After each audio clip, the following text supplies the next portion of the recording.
Nós vamos meditar nessa palavra aqui. Vamos ser breves.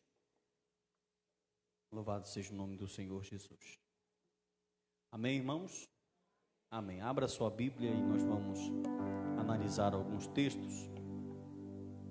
Colossenses, capítulo de número 1. Você pode ficar com a sua Bíblia aberta e nós vamos tratar desse assunto.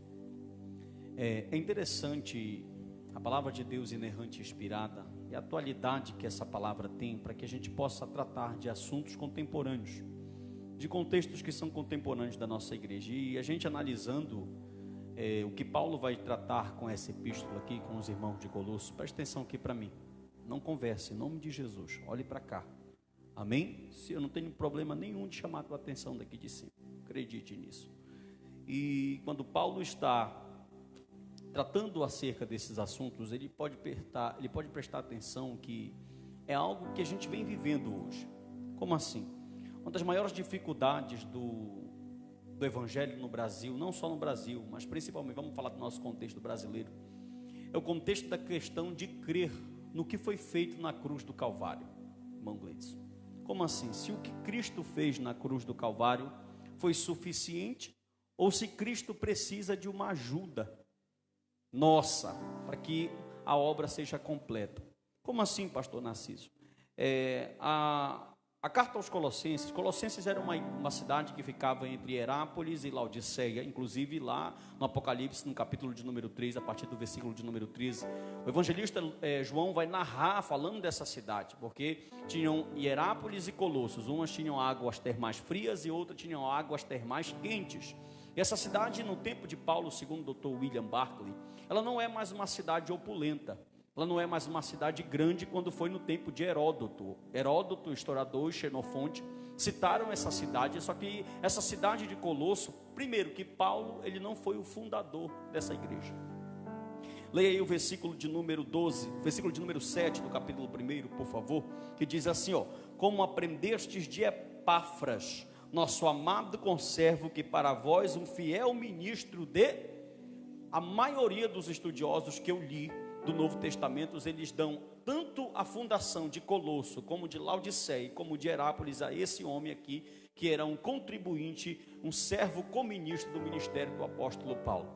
E essa é a única igreja que Paulo escreve uma carta, onde os cristãos dessa igreja não conseguem ver Paulo pessoalmente. A cidade de Colosso, ela não tem contato físico com o apóstolo Paulo. Ela é a única carta que Paulo só escreve uma carta, ele não vai lá pessoalmente. Mas é muito interessante o contexto da carta, porque é comum na teologia paulina, em cada carta que ele vai trabalhar, olhe para mim, irmão, ele vai, por exemplo, Romano, justificação pela fé. Efésios, o que é que ele vai trabalhar? Cristo como o corpo. Colossenses, Cristo como cabeça. Filipenses, a carta da alegria.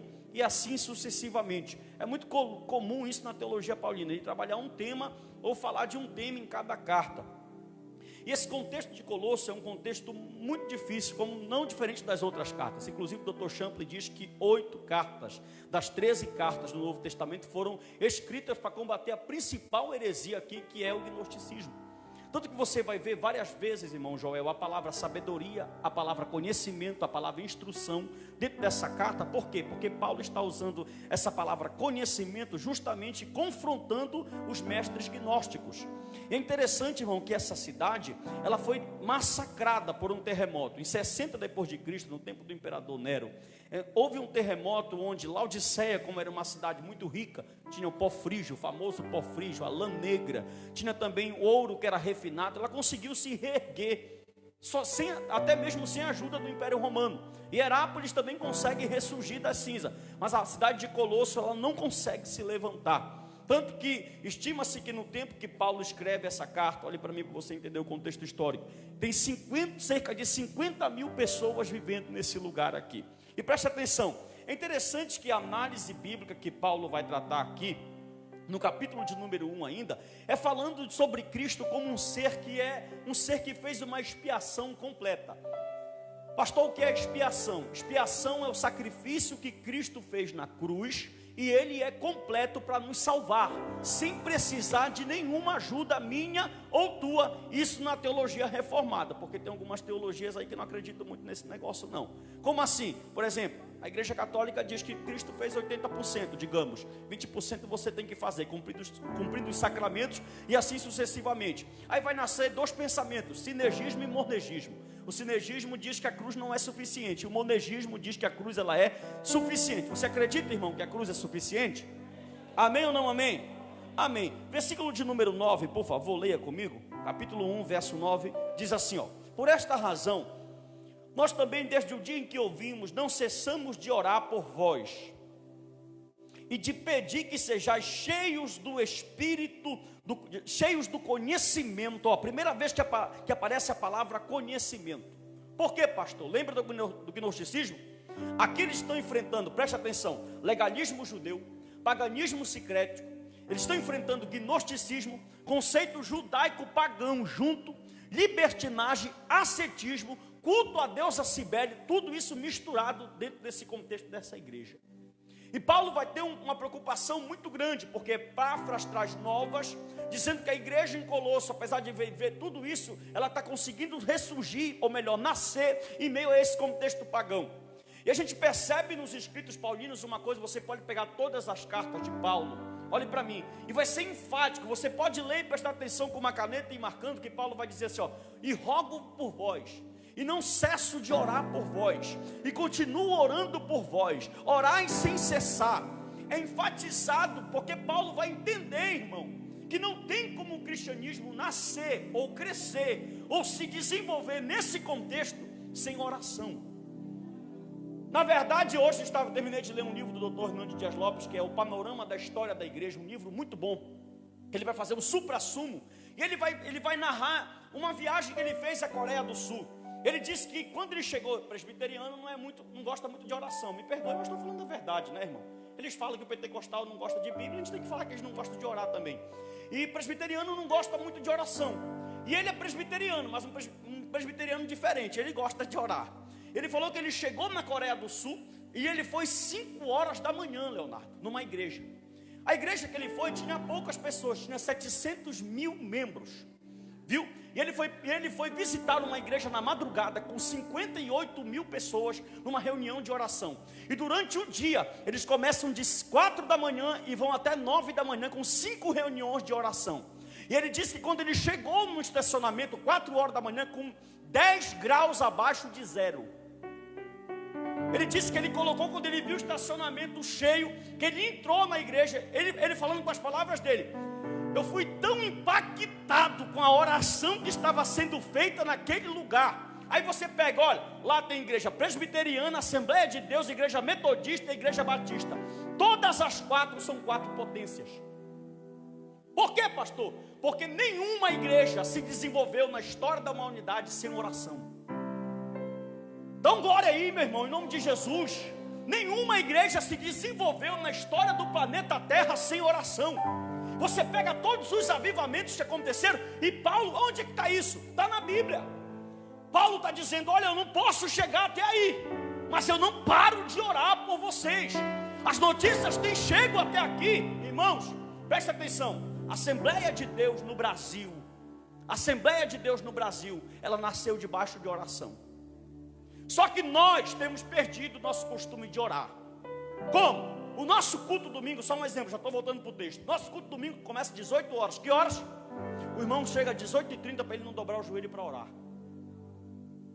Outra coisa, quando ele chega no culto e está todo mundo de joelho, ele senta e não ora. Deixa eu te falar uma coisa. Pelo menos se você conhece, me diga, porque eu não conheço.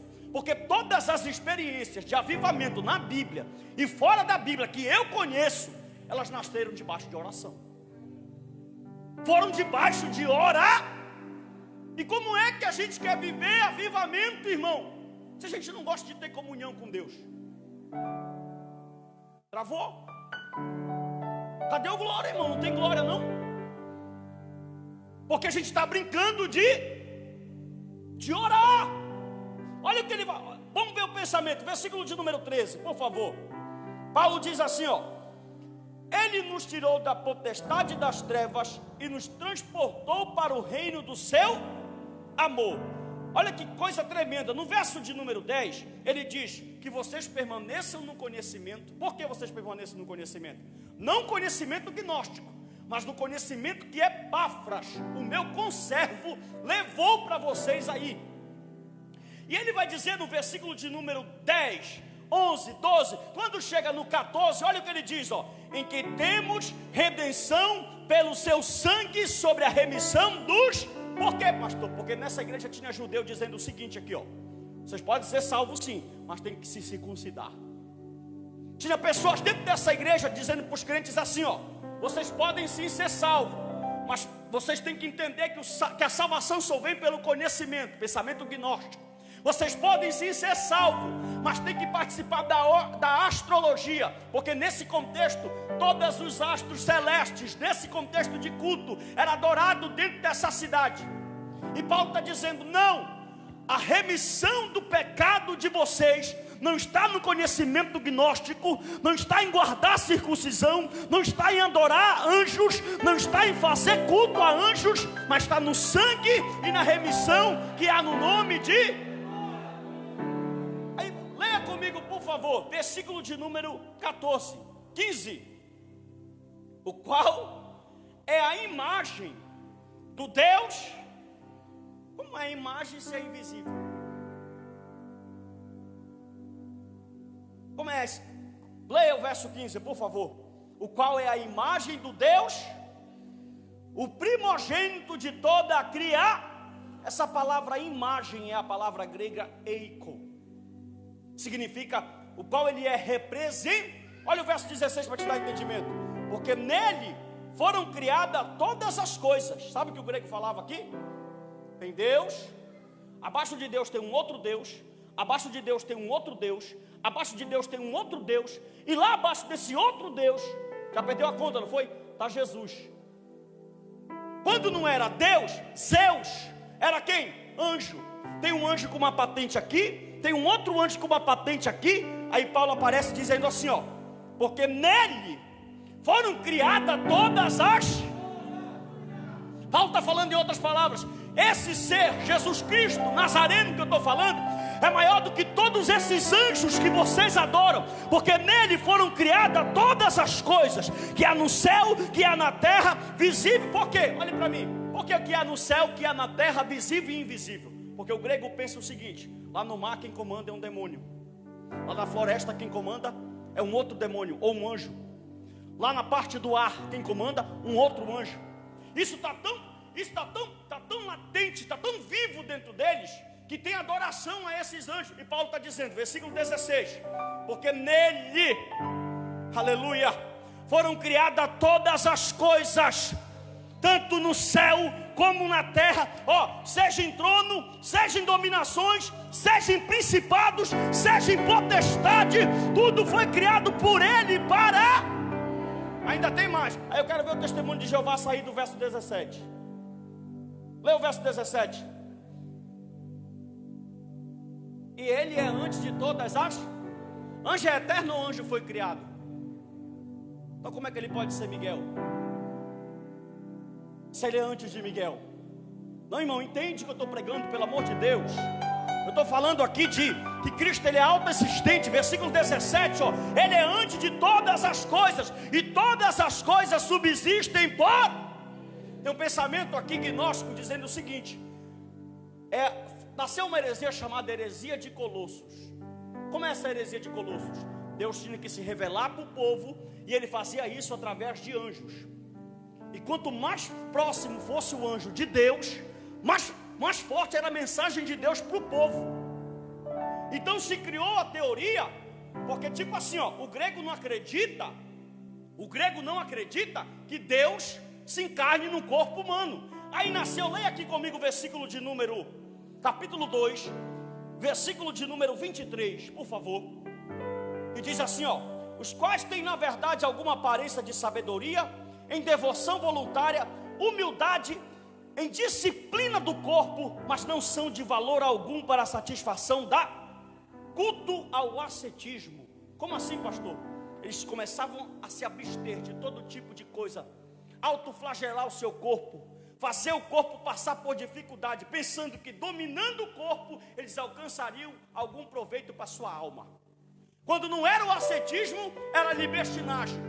Como? Eles iam de um extremo ao outro. Ou eles sacrificavam o corpo deles, ou eles pegavam o corpo deles e entregavam a Satanás para todos os prazeres do culto a Cibele, com todo tipo de orgia sexual e homossexual que você possa imaginar.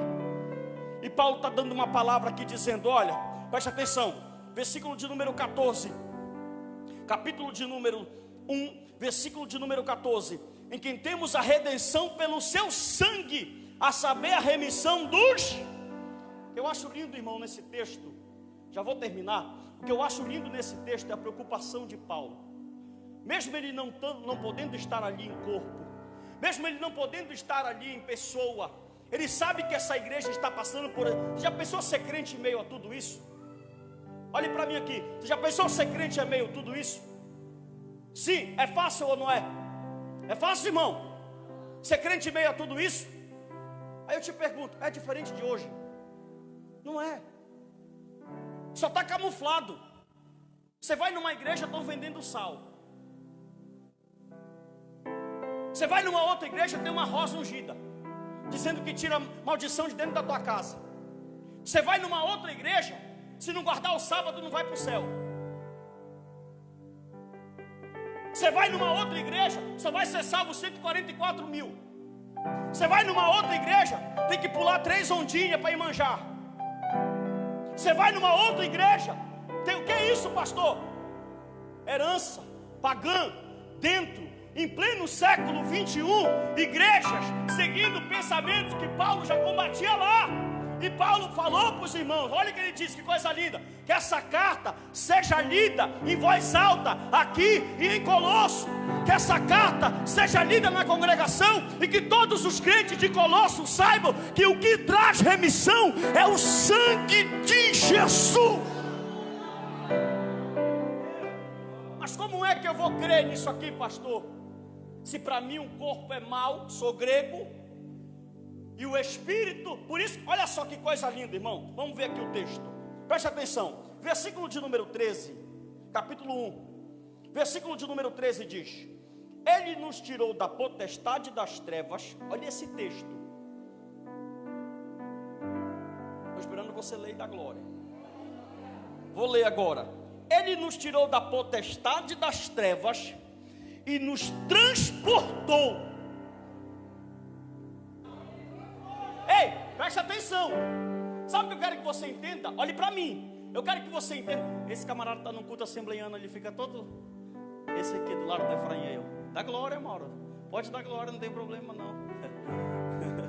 Olha só, culto assembleiano é assim, Mauro, viu? Tem glória a Deus e aleluia. Olha para mim aqui, presta atenção, fique à vontade. Ele era pentecostal, ele começou na Assembleia de Deus, saiu do nosso meio para que ficasse manifesto que não era dos nossos. Se fosse dos nossos, ficaria até o fim. Deus te abençoe. É bem-vindo aqui, viu? Professor de grego e hebraico lá do Equatorial. Será que é fraca a patente do homem? Olha só, presta atenção para mim aqui. Por que Paulo fala no verso 13? Por que Paulo fala no verso 13? Que ele vos tirou das trevas e transportou.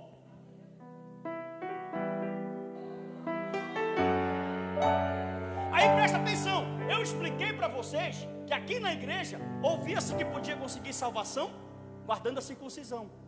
Eu expliquei para você que aqui nessa igreja poderia ser salvo seguindo as religiões de mistério. Eu expliquei para você que aqui em Colosso poderia ser salvo guardando conceitos astrológicos. Eu expliquei para você que aqui em Colosso poderia ser salvo cultuando a anjos. Então tinha muitos meios que poderia alguém alcançar salvação aqui nessa igreja. Só que no verso 14 ele fala a forma que um crente pode ser salvo. Ele falou, olha, ele pegou vocês das trevas, verso 13, e transportou vocês para... Aí no 14 ele diz de que forma? Ó, em que todos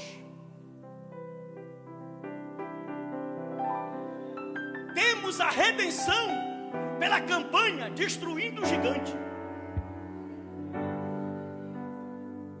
Está escrito assim aí, irmão? Porque todos têm uma redenção pulando a muralha de Jericó. Está escrito assim aí, irmão? Porque todos temos a redenção fazendo a crisma e o batismo católico. Está escrito assim aí, irmão.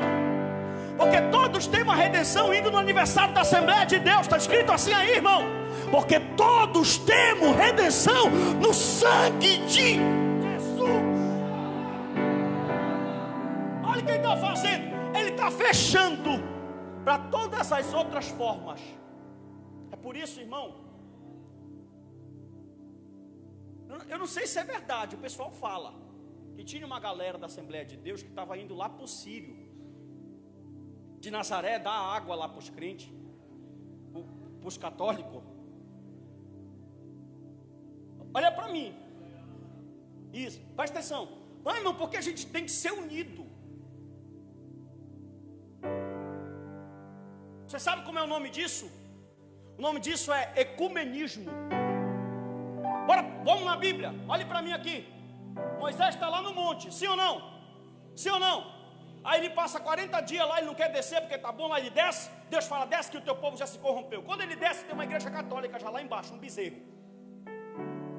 Aí ele falou para Arão, bora pegar água e bora dar para esse povo que eles estão com sede. Foi o que ele fez. Irmão, ele foi metendo, foi chicote e vara em todo mundo que estava lá. Por quê? Porque Lutero foi excomungado da igreja católica. Porque Cristo não disse assim, eu sou o caminho, o Papa é a verdade e o bispo é a vida.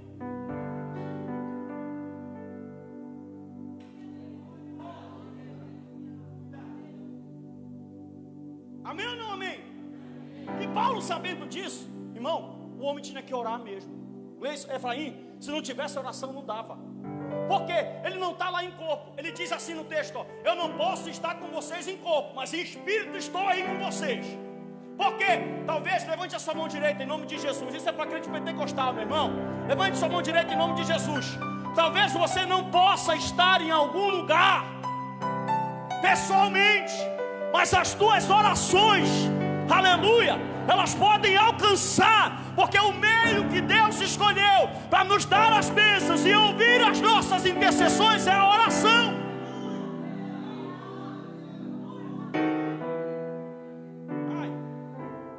Presta atenção, aí ele diz, ó, verso 14, se a redenção é no sangue, não precisa de ascetismo, de libertinagem, de gnosticismo, de paganismo secreto, de culto aos anjos e de legalismo. Versículo 15, eu sou o representante. Olha só o versículo do número 16. O culto aos anjos nós vimos. Amém ou não amém? No 17, 18, 19, Paulo mostra a plenitude. Esse versículo aqui é lindo demais. Versículo 18 do capítulo 1. Está com a Bíblia aberta? Diz assim, ó. Ele, Cristo, é a cabeça do corpo e o princípio, o primogênito dentre os mortos, para que tudo tenha porque foi do agrado do Pai que toda a plenitude, olha para mim aqui, porque Paulo, meu irmão, olha esse texto, porque Paulo enfatizou que ele é o primogênito e toda a plenitude está nele, porque lembra que eu falei que tem anjo de patente grande? Tem um anjo aqui, tem um anjo médio, tem um anjo grande, tem um super anjo, mega anjo, o hiper anjo, semideus. E Paulo está falando só que nele. A palavra plenitude é poder. Nele habita todo o poder. Era como se ele estivesse falando no pensamento grego. Ele é o Logos. Oh, glória. Paulo está dizendo assim, ó, não tem anjo maior que ele. Ele é o cabeça de todo o principado e potestade. Aleluia. Será que é pouca coisa isso, irmão? Para você dar um glória a Deus nessa noite aí? Amém? Versículo de número 19. Porque foi do agrado do Pai que toda a plenitude nele habitasse, e que havendo por ele feito a paz pelo sangue da sua cruz, e por meio dele reconciliasse consigo mesmo todas as coisas, tanto as que estão na terra como as que estão nos céus. Presta atenção. Olha que o grego acredita. Tem um demônio aqui na terra e tem um demônio aqui no ar. Paulo está dizendo, ele reconcilia quem está aqui na terra, ele reconcilia quem está no ar. Ele é Deus aqui, ele é Deus lá, ele é Senhor dos senhores. Aleluia. Amém ou não amém? Capítulo 2, versículo 8. É rápido, irmão. Paulo vai tratar no capítulo 2 do combate das falsas doutrinas, que eu já até adiantei para você. No verso 8 ele fala de astrologia, no verso 10 ele fala de culto aos anjos, no verso 15, culto aos anjos, verso 11, legalismo judaico, verso 16, legalismo judaico, e verso 23, ascetismo. Esse capítulo é só para combater, preste atenção, astrologia, culto a anjo, legalismo e ascetismo. Paulo mostra, ele começa, e no final do capítulo 2, por que o versículo, capítulo 3 começa com portanto? Lê lá, capítulo 3, verso 1, ele começa, ó, portanto, por quê? Porque ele está encerrando o pensamento, e agora ele vai explicar o pensamento do capítulo 2, e a conclusão do capítulo 2, ele vai começar no 3, leia comigo o 3, portanto,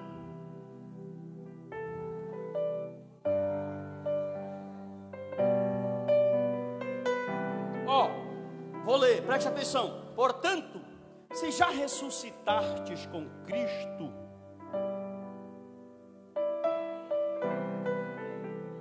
buscai as coisas que são de... Verso 2, por favor. Pelo que não podendo... Desculpe.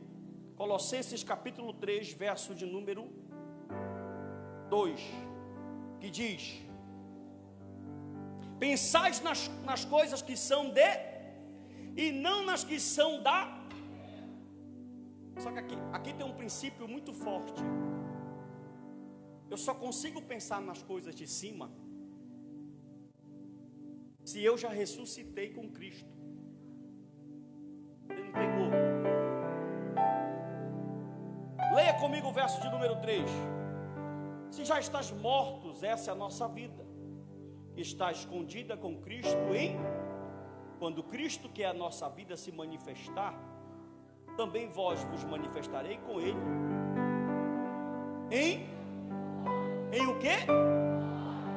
Por exemplo, você já ressuscitou com Cristo? Olha o que ele fala no verso 5 para você me entender. Mortificai os vossos membros que estão sobre a terra. Aí ele começa: prostituição, impureza, o apetite desordenado, a vil concupiscência, a avareza, que é a idolatria. Verso de número 6. Pelas quais coisas vem a ira de Deus sobre os filhos da desobediência, nas quais também em outro tempo... Que outro tempo? Que outro tempo, crente? Quando você era treva. Só que você já ressuscitou. Calma, você vai entender. Isso, verso 7. Nas quais também em outro tempo andaste, quando viveis nela. Mas agora que você já foi transportado. Você não entendeu? Ô meu irmão, entende isso aqui é lindo demais, pelo amor de Deus. Mas agora, despojai-vos também de tudo: da ira, da cólera, da malícia, da maledicência, das palavras torpes. Não mintais uns aos outros. Presta atenção, eu vou perguntar, você me responde. Crente se prostitui? Vou perguntar de novo. Você conhece algum crente que se prostitui? Claro que tem um monte aí. Ou não? Ou não, irmão? Comete impureza? Ele mente? Sim ou não? Sim ou não, irmão? Só que Paulo está dizendo que esse comportamento aqui é de quem ainda está em...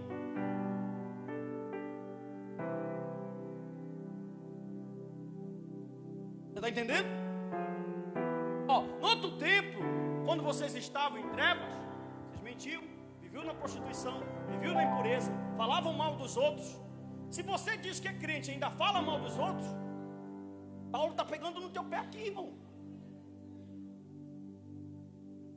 Aí ele diz no verso de número 8, leia: mas agora.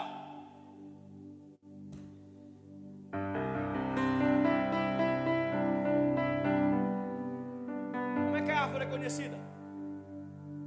Como é que a árvore é conhecida? Como é que pode a árvore boa dar fruto mau e a árvore mau dar fruto bom? Tem como? Então, se você tem comportamento, que comportamento, pastor? De impureza, de prostituição, de apetite desordenado, de desejo impuro, Idolatria pode ser qualquer coisa. Você pode idolatrar seu marido, seu filho, uma novela, uma roupa, um dinheiro. Se você ainda tem esse comportamento, Paulo está falando que tu ainda não foi transportado. Ah, pastor, mas eu estou na igreja, assisto o culto, vem no terça, vem no domingo. E daí? Pode ficar com raiva. E daí? Porque o que já foi transportado, olha o que ele diz, é a Bíblia, irmão. Mas agora, despojai-vos também de tudo. Verso 9, não mintais uns aos outros, porque a pessoa lá de fora, olhe para mim, porque o ímpio não quer ser crente. Porque o ímpio olha para o crente e ele quer esperar o que do crente, irmão? O que é que o ímpio quer esperar do crente? Testemunho. O que é que o ímpio quer esperar do crente? Que o crente seja a carta escrita que ele vai ler. O que é que o ímpio quer esperar de nós? Só que, presta atenção, olha o que está acontecendo com a flor de lis aí. Outro dia meus tios foram na casa da minha avó e não são crentes. Eles disseram assim, perguntaram assim para minha avó que é crente: por que crente faz isso? Porque não é crente ainda.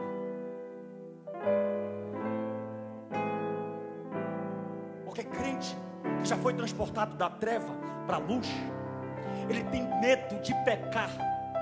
Presta atenção, não que ele não vá pecar, mas ele tem medo de envergonhar o evangelho.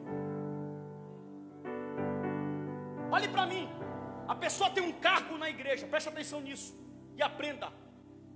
E por algum problema que todo mundo passa, e você não pode ser isento disso, ela olha para a vida dela e ela está passando uma luta e ela diz assim: eu vou entregar o meu cargo hoje. Sabe como é o nome disso? Egoísmo. Por que, pastor? Porque o evangelho não é vivido sozinho, o evangelho é vivido coletivamente. Se você parar, pessoas serão prejudicadas com a sua parada.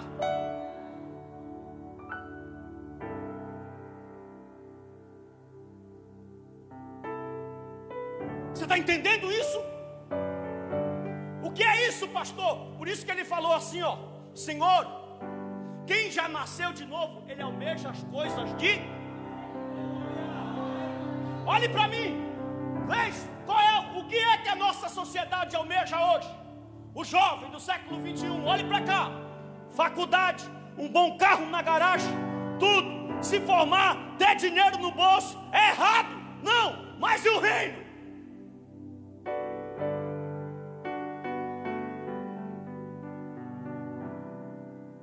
O secular, ele tem tempo de tudo. Por quê, pastor? Porque ele ainda não foi transportado das trevas. Porque Moisés não queria descer do monte? Porque Moisés passava horas em oração? Nós nos acostumamos a entrar nas igrejas para assistir culto. Porque a igreja na Coreia do Sul cresceu, porque vivia perseguida. Sabe por que os crentes do Brasil não mudam? Porque vive uma paz aqui.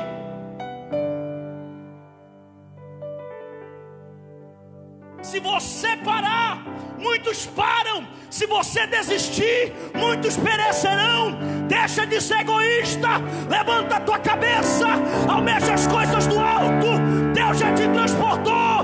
Tenha comportamento de crente, viva como crente, seja carta escrita.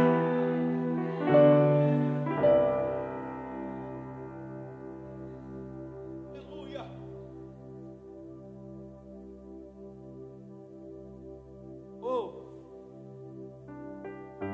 Capítulo 3, versículo de número 5, versículo de número 7. Já estou terminando, irmão. Nos quais também em outro tempo, o que você era antes da graça, o que você era antes do sangue de Jesus na tua vida, o que você era antes da cruz do Calvário.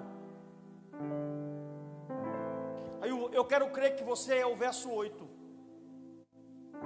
Mas agora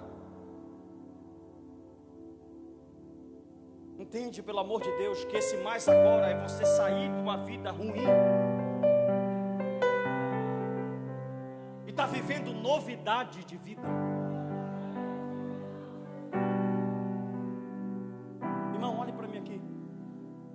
Preste atenção nisso aqui, por favor. Todos olhem aqui para mim, me dê sua atenção. 5 minutinhos. Fica imaginando um pregador, um jovem. Ele começa a pregar, prega. E Deus começa a usar a palavra, tem poder. Amém? Aí por um vacilo, por falta de vigilância, porque Deus, a palavra está aqui para nos aconselhar, nos admoestar, nos exortar. Ele cai. Quando esse jovem que passou 5 anos pregando, 10 anos pregando, caiu, tudo que ele pregou foi despregado. Você está vendo como isso é sério? Quando as pessoas olham para a vida dele caído, as pessoas dizem assim, ó, o evangelho não tem poder.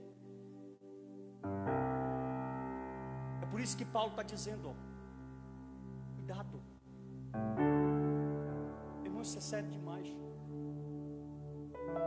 Isso é sério demais. Para você querer falar de Deus, você tem que ter vigilância demais. Pastor, isso pode acontecer com o senhor? Por que não? Se amanhã Deus o livre e guarde, eu pareço aí no mundo doido, 15, 20 anos de evangelho na minha vida, ó, por terra. Até eu explicar para o ímpio que focinho de porco não é tomada. Versículo de número 7, versículo de número 8, versículo de número 9, ou melhor, 3,16 para concluir. Ensinando-vos e admoestando-vos uns aos outros. Versículo 23. Em tudo quanto fizerdes, fazei de todo o coração, como ao Senhor, e não aos 4:2. O que está faltando para nós, ó, perseverai.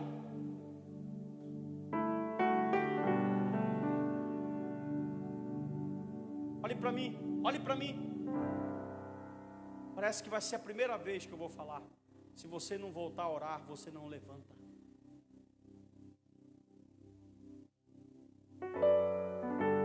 Se você não voltar a sua vida de oração, você vai viver um evangelho falso.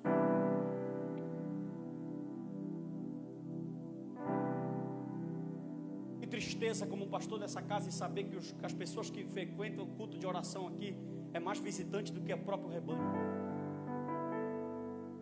Aí o rebanho que não gosta de oração chega no culto de terça e no culto de domingo. Hoje eu vou receber o meu milagre. Te engana. Fica te enganando, que é o que o Satanás quer. Não precisa ele te levar para o mundo, não. Ele te engana aqui mesmo.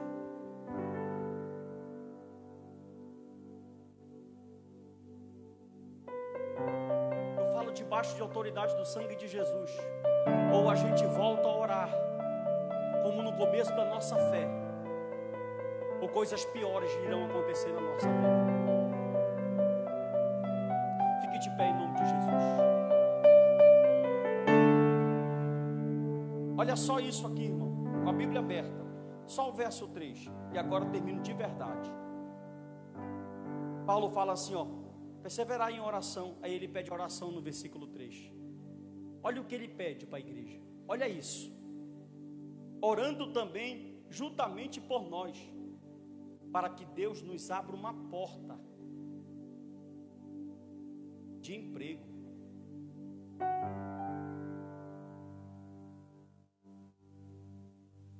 É que está escrito aí? Uma porta da... A gente vive a geração, meu irmão, que tem que mandar print de WhatsApp para ele vir para o culto. Se não colocar, e se não tiver atrativo o print de WhatsApp, não tiver um pregador e um cantor bom, ele não vem. E quando ele vem, a oração dele é por uma porta de emprego. Só que Paulo, ele pensa nas coisas de cima. Ele fala, Senhor, ore por mim, eu tenho orado por vocês. Ele fala, ore por mim, para que se abra uma porta para me pregar.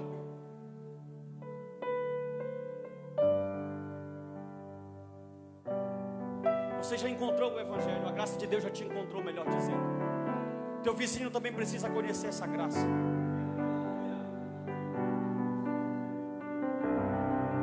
As pessoas dessa comunidade aqui precisam conhecer essa graça. Não sou contra os debates teológicos, não sou contra. Mas isso, sem obra, é lixo. É lixo, é escória. Não serve de nada. A graça que não te transforma, ela não vale de nada.